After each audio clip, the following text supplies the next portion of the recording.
Mas antes vamos falar de Flamengo. Enfrenta o Goiás amanhã em Goiânia. Léo Pereira e Pulgar, com dores musculares, nem viajaram. Nesta semana, o Flamengo vai precisar lidar com as consequências da derrota sofrida para o São Paulo na primeira partida da final da Copa do Brasil. Críticas, pressão, pessimismo. Uma das maneiras para aliviar a tensão? Ter o pensamento positivo, manter a esperança de que tem um jogo, 90 minutos. Espalhar uma mensagem de positividade. Essa aqui estava na rede social do Arrascaeta. Se você ainda não desistiu, é porque sabe que vale a pena. E a gente vai se juntar cada vez mais, melhorar o que tem que melhorar para a gente buscar reverter esse resultado. O time se reapresentou na manhã seguinte ao jogo. Arrascaeta e Luiz Araújo, contundidos, ainda não foram reintegrados ao elenco e seguem como dúvidas para o jogo da volta. Gabigol, que saiu de campo sentindo dores na coxa direita, ficou fazendo exercícios na academia, junto aos demais titulares. Os reservas foram a campo com o técnico Jorge Sampaoli. O Flamengo precisará de um feito inédito na história da Copa do Brasil para levar o título. Nenhuma equipe que perdeu como mandante o primeiro jogo da final conseguiu ser campeã da competição. As outras vezes em que os mandantes perderam a primeira partida foram em 2016 com o Atlético Mineiro e em 2020 com o Grêmio. Mas antes tem jogo pelo Campeonato Brasileiro. Amanhã o Flamengo enfrenta o Goiás fora de casa. O adversário é o 16º colocado na tabela. E usá-lo também para ganhar confiança, para poder voltar a vencer, para a gente chegar no domingo e tentar reverter essa situação. E aquela renda divulgada de 26 milhões no primeiro jogo da final da Copa do Brasil não é exatamente assim. Rodrigo Capello explica. A final da Copa do Brasil foi marcada por uma confusão relacionada aos valores arrecadados pelo Flamengo com a venda de ingressos. Quando o Maracanã mostrou no seu telão, no domingo, uma renda de 26 milhões e 300 mil reais, a torcida vaiou. Acontece que aquele valor não existiu.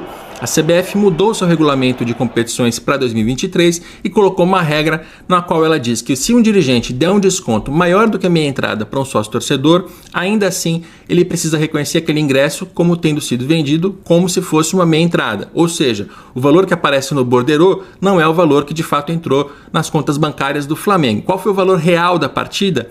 16 milhões 860 mil reais. E isso muda também o cálculo que se fez em relação ao preço médio do ingresso. Ele não custou mais de R$400, e sim R$280, que muita gente ainda pode achar caro, mas é mais baixo do que vinha sendo informado até então. Então, essa não foi a maior renda de um jogo entre clubes no Brasil, né? Em valores reajustados, o recorde é da final da Libertadores de 2013 entre Galo e Olímpia, 25 milhões e meio. Hora de falar sobre o Flamengo. O Tite é o favorito das pretensões do presidente Rodolfo Landim. Já é certo que o Jorge Sampaoli não permanecerá no clube para a próxima temporada. A dúvida é se ele cai depois do jogo contra o São Paulo na Copa do Brasil ou se ele permanece pelo menos até dezembro. A saída do Sampaoli é certa, é líquida e certa, até por isso eu já teria o demitido antes do jogo contra o São Paulo. Não é isso que decidiu o Flamengo. Deixa eu até contar um bastidor. O Marcos Braz optou mais uma vez pela saída do Sampaoli. Ele sugeriu ao presidente do clube que o Sampaoli fosse demitido e não chegasse para a partida final do próximo domingo. Mais uma vez o Landim foi contrário ao seu homem forte do futebol, bancando a permanência do Sampaoli, pelo menos até a decisão contra o São Paulo. Existe esse racha entre o presidente e o homem forte do futebol por conta do Sampaoli. Voltando à história do Tite, entre as opções de mercado, a preferida do presidente do Flamengo, que é quem tem tomado as principais decisões ligadas ao futebol, dá para cravar que o Tite é o grande favorito, assim como o Sampaoli era o escolhido do Landim quando da busca por um técnico para o lugar do Vitor Pereira.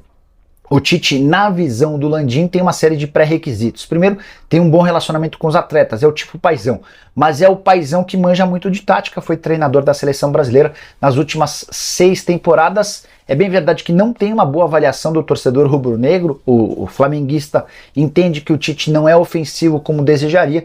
Eu discordo um pouquinho, acho que o Tite, ao longo dos anos com a seleção brasileira, aprendeu a ter a posse de bola, aprendeu a se impor em relação a adversários, e acho que pode ser, entre as alternativas no mercado, a mais interessante. Mas, Nicola, por que não contratar o Marcelo Galhardo? Está livre no mercado depois de ótimo trabalho no River Plate. O Galhardo não trabalhará no futebol brasileiro.